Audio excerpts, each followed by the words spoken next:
just got off the bus. Welcome to Vientiane, the capital of Laos.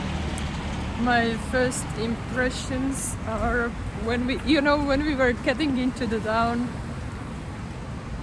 It took us like 1 hour to get here, 100+ kilometers, and then it took us half an hour to get through some bad roads in the beginning of Vientiane. Now I see tarmac and even some cute streets, but still the feeling is that it's very small, which is not a bad thing. Yeah, let's explore.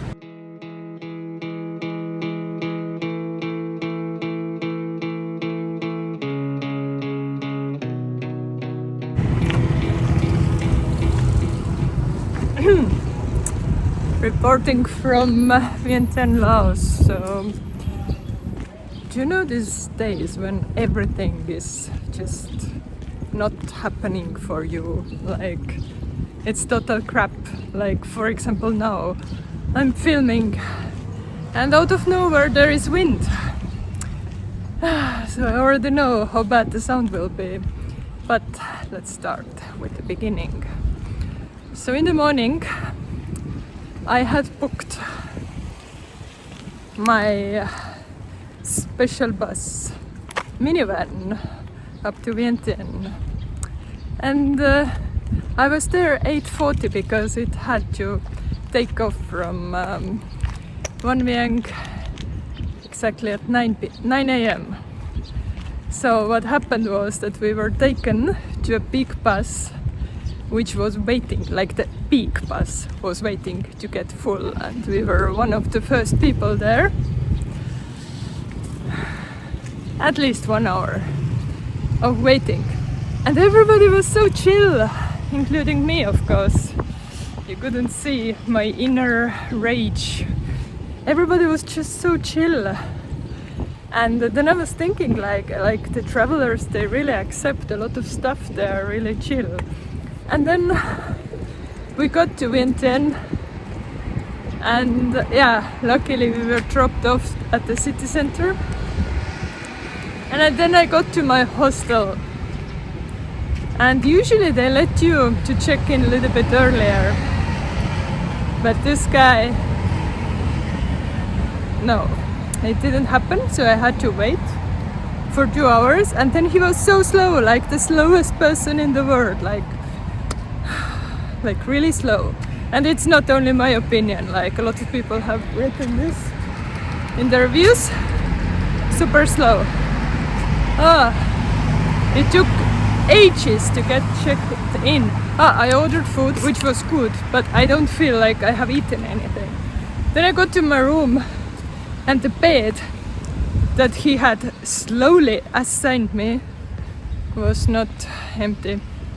I went back and I explained him.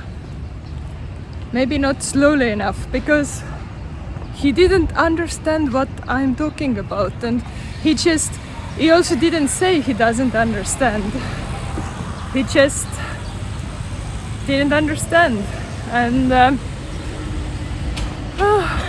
considering that this hostel has mostly like 90% of people from outside of Laos, then I assume that you hire somebody who speaks English, but this hostel didn't do it. So he didn't understand anything. We struggled there at least 10 minutes.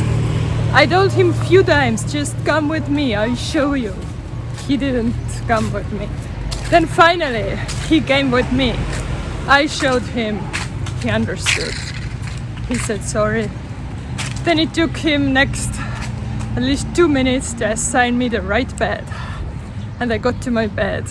And then I booked my onwards trip for tomorrow. And after this fiasco today, where you pay like the kind of premium price to get comfortable service, and then I would pay it if I would get the service, but today I didn't feel like I was getting the service. And then I booked my trip for tomorrow to get to Thailand. And definitely I paid the price. Woo. But I already have this bad feeling that I'm not going to get the service tomorrow. There are too many like red flags. So yeah, now after these 5 minutes of rant, I'm going to explore Vientiane. Thank you. So that's our first attraction. As I read, maybe I'm wrong, then sorry, but I read that it was built to celebrate the freedom from France, and also at the same time it's like replica or copy of Arc de Triomphe in France.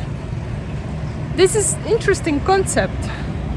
I don't think I would build something in my country to celebrate my freedom, let's say from Russia, just random example, building some statue that is in Russia, but that's only my opinion, and maybe I need to research better, but that's just the information I got, and it seems a little strange.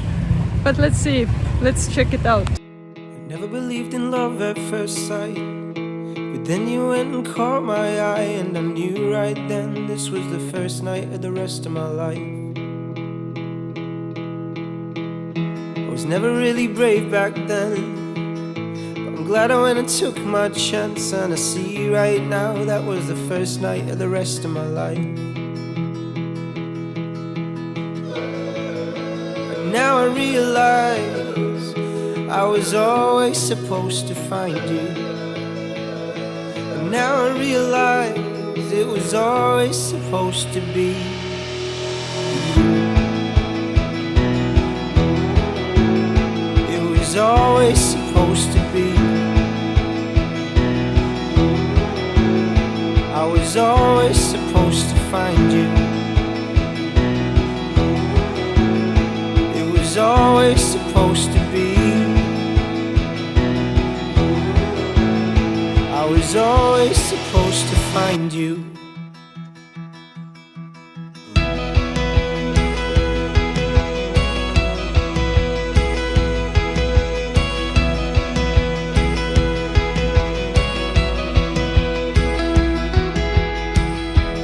I was never brave back then, glad I went and took my chance, and I see right now this was...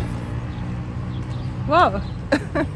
You remember my mood like before this site. Now it's... my mood is good because the site was amazing. I had like so low expectations. I thought I'm going there and it's just some kind of arc, and I look at it and come back, but it had like a museum almost inside, beautiful views, sun was setting, mood was good, and it's like, oh, what's here? It was like yeah, Arc de Triomphe, but with less people, and the mood was really relaxed there. It was nice site, recommend for sure. Although Vientiane is small, but it still has bigger feel than the other small places where I have been. It definitely is different, and Van Vieng, very different, and yeah, it's also different than Luang Prabang. It still feels bigger than these places. Nong Kiao, let's even not talk about it. There is no competition, and it's quiet, and it's somehow, I don't know, I like it somehow. I would say like that it's town that you should not skip because you know it's so bad. I think people are just skipping it because